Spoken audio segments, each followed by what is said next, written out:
महाराष्ट्रात 20 लाख स्क्वेअर फुटाचा जीसीसीचा पहिला टप्पा मुंबई पुण्यात असेल. लवकर करारावर स्वाक्षरी होणार, मुख्यमंत्र्यांची घोषणा. शरद पवारांचा आज 85वा वाढदिवस. मुंबईतील वाय.बी. चव्हाण सेंटरमध्ये अनेक नेते आणि कार्यकर्त्यांनी दिल्या शरद पवारांना शुभेच्छा. पंतप्रधानांनी दिल्या शरद पवारांना वाढदिवसाच्या शुभेच्छा. शरद पवार यांना दीर्घायुष्य आणि निरोगी आयुष्य लाभो हीच सदिच्छा. पंतप्रधानांचं ट्विट. तपोवनातील वृक्षतोडीविरोधात आता अण्णा हजारे मैदानात. साधू संत झाडावर राहतात का? अण्णा हजारेंचा सरकारला सवाल. रत्नागिरीतील निवळी उड्डाणपूल रद्द, ग्रामस्थांनी घेतली केंद्रीय मंत्री नितीन गडकरींची भेट. धोकादायक.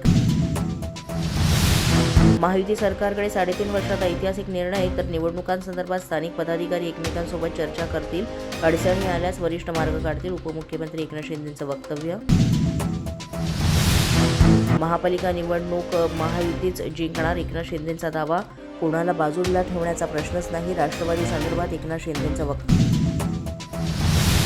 प्रफुल्ल पटेल यांनी दिल्या शरद पवारांना वाढदिवसाच्या शुभेच्छा. सोशल मीडियाच्या माध्यमातून दिल्या वाढदिवसाच्या शुभेच्छा.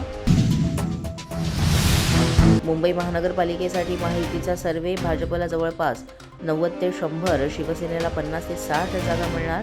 शिवसेना आणि भाजप मिळून जवळपास महापालिकेमध्ये 150 जागा जिंकण्याची शक्यता. मुंढवा जमीन गैरव्यवहार प्रकरणी तहसीलदारांवर बोटॅनिकल गार्डनला पत्र पाठवण्यासाठी वरिष्ठांचा दबाव. पोलिसांच्या चौकशीत तहसीलदारांची कबुली. पोलीस माझा न्यूजच्या बातमीपत्रात आज इतकंच. तुम्हाला आमचं बातमीपत्र कसं वाटतंय याबाबत अवश्य अभिप्राय कळवा. यासाठी पोलीस माझा न्यूजचं युट्यूब चॅनल सबस्क्राईब करा. तसंच आमचं फेसबुक, इंस्टाग्राम आणि ट्विटर अकाउंट फॉलो करा.